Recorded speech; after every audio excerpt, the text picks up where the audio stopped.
What if you could hold an entire reef ecosystem in the palm of your hand?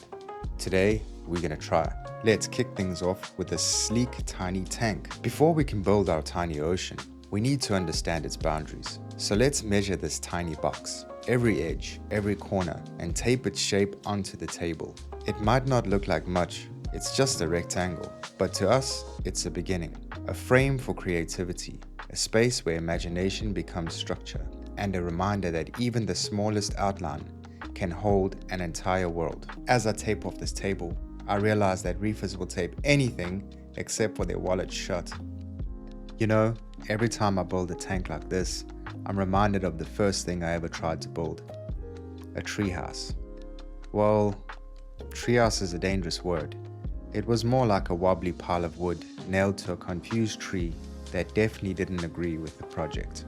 I remember standing there with my friends, all 8 of us, holding bent nails, a plastic hammer, and enough confidence to build a 5-star Airbnb in the branches.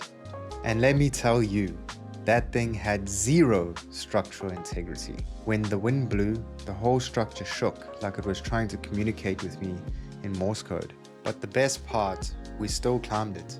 Because kids don't understand danger, we just understood ambition. And clearly, I wasn't good at building things back then.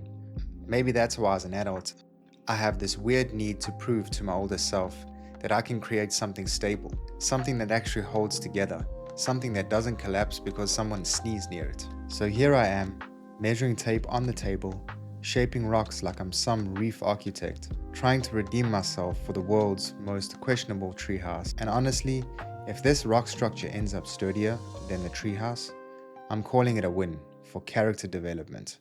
Okay, sorry, I got a bit sidetracked. Getting back to the story, I forgot to mention I do have ADHD.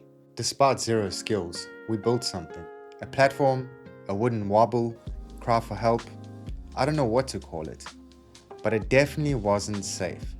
The whole thing leaned so much it looked like the tree was trying to escape it.